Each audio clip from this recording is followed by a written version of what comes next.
Hey folks, welcome back to Full Bore Silver, Thursday, December 17th. Quick recap of some price action going on. Silver yesterday, highest close in history nominally. Now we're consolidating, sort of forming another bullish falling wedge. Gold exploded into an assault on that 43.81 October high. We hit 43.75. Again, it's retracing right now, sort of in another falling wedge pattern, which is bullish, kind of coiling like a spring for the next leg up. Platinum treading water a little bit after an explosive early week, so we'll keep an eye on that. And then palladium broke out of a huge bull flag. Now it's retracing. So we sort of have this pattern developing with all the precious metals. Consolidation, explosion, bull flag or falling wedge formation, and then another breakout. And it just happens over and over and over. And some of the major miners are following this pattern as well. So very interesting to see that. Now, I've been getting a lot of comments and questions pertaining to we are at nominal all-time highs, and so people are starting to ask, when do I sell? When do I stop buying? But my question to you in answer to that is, where are you going to store your wealth alternatively? Are you going to buy into the stock market? We talked about the Shiller PE ratio yesterday. The stock market is at all-time highs. In fact, it's completely overinflated. The Shiller PE ratio recognizes that the earnings of these companies have no relation now to the price of these stocks. In fact, we're at 100-year highs on prices versus earnings, okay? So totally overinflated. A lot of people speculating about an AI bubble. 46% of the S&P is tied to this supposed AI build-out that they're going to do, but they don't have enough silver, they don't have enough copper, they don't have enough water to cool the data centers. So let's see where that goes. We're not building any nuclear power plants like China, so let's keep an eye on that. I am not investing at equities at all-time highs with ridiculous valuations and PEs in the 300s and 400s, etc. Now, what about ETFs? Do you put your money in ETFs? Well, you don't have custody over any of your metals, precious metals, in the ETFs. I mean, look who controls SLV. You've got JP Morgan. Now, supposedly JP Morgan has switched from short to long. They removed 200 million ounces of shorts. And they're sitting on possibly the world's largest stockpile of physical, 750 million ounces. But I mean, a few years ago, they were fined $980 million for spoofing and manipulating silver prices. Michael Noland, the head of their silver desk, he's still in jail for it. So you're going to entrust these people with your silver investment in their ETF? I don't think so. Stay away from SLV, not financial advice. What about real estate? You've got a situation in real estate where we had the fastest interest rate rise in history over a course of time. Millennials, Zoomers, they are completely priced out of the real estate market, and boomers are locked into their homes at 2.8, 2.9, 3.1% interest rates. They can't sell because if they're going to go buy a new house, I mean, they're paying 6.5%, 7% interest rate. So economically infeasible. Real estate market is completely flat right now. What about the US dollar treasuries? Well, interest rates are being cut. There's a flight from treasuries. I don't know if you saw this. Warren Buffett just announced he is investing in Japanese bonds. Their interest rates are going up. So wild. Not a lot of confidence right now in US treasuries. There is the flight. I'm going to stick with precious metals myself. I think the only viable answer as to where you're putting your fiat money that you're harvesting as opposed to precious metals would be a cash flow business. Okay, I started 2 this year. I am raking in that fiat money and then I am transferring that fiat money into precious metals, a real currency, a currency that's been around for 5,000 or 6,000 years. You can also roll that money into building another cash flow business. I think everybody right now should be pulling in the reins, harvesting as much fiat as possible, getting the spending levels down, especially on items that you don't need, and being a little bit more conservative, storing your wealth in precious metals that is not going to evaporate with AI bubbles and such. But also, challenge yourself. Look into starting a business. I don't know, maybe it's a car wash, maybe it's a real estate business, maybe it's a landscaping business, maybe it's a cleaning business. Whatever you're interested in, whatever you're good at least start thinking about it. My thesis has not changed on precious metals. Okay, it's a 5,000-6,000 year old currency. Silver is mentioned over 280 times in the Bible. Silver and gold are mentioned in the Constitution. In Article 1, Section 10, Clause 10, it mentions silver and gold currency.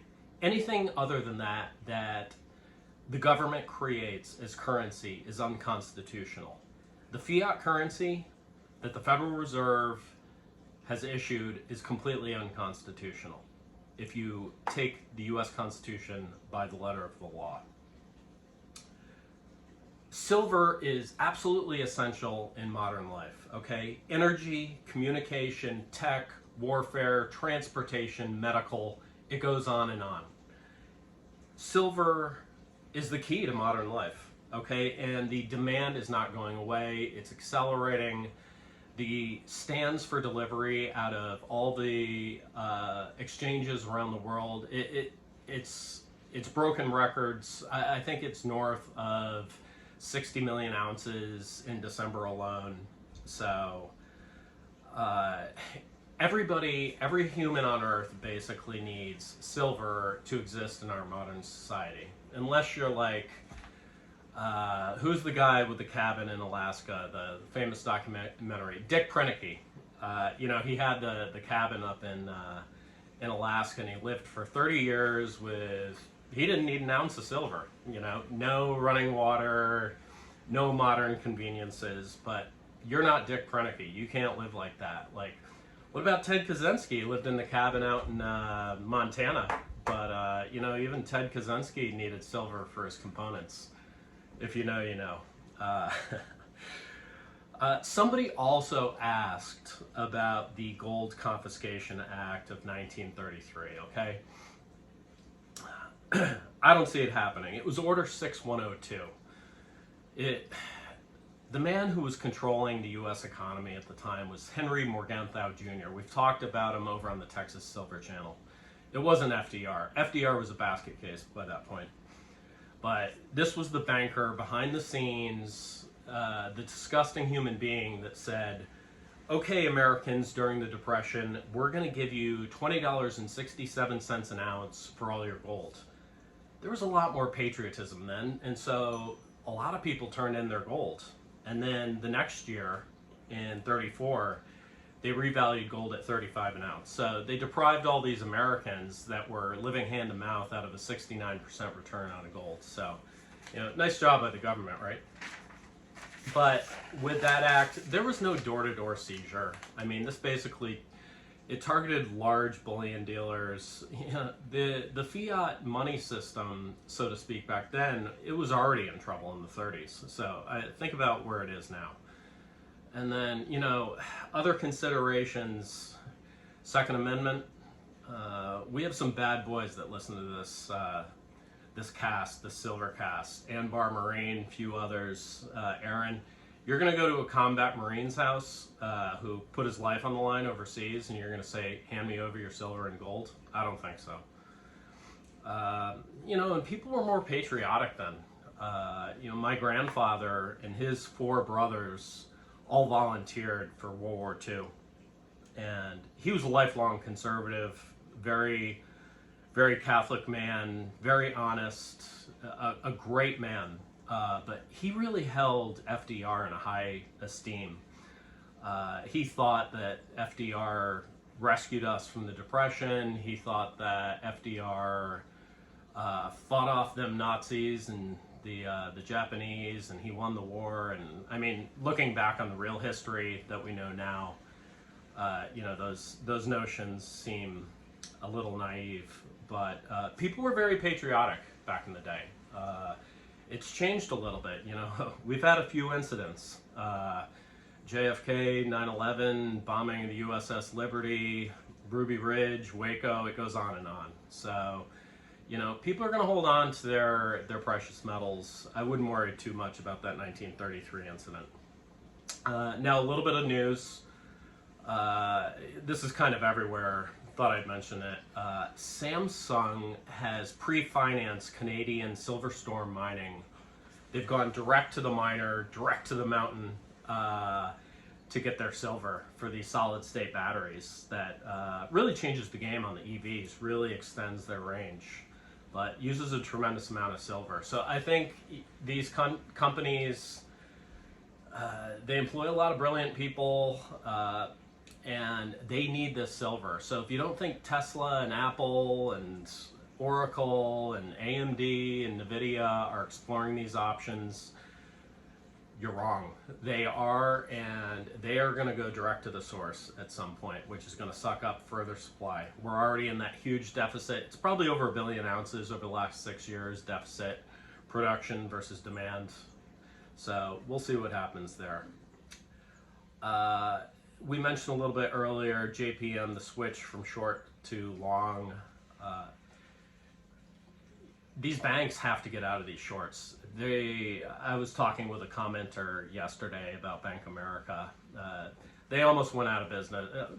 If it wasn't for the TARP Act in 2008, there would be no Bank of America. This bank is run by clowns. They have tens of millions of dollars in silver shorts.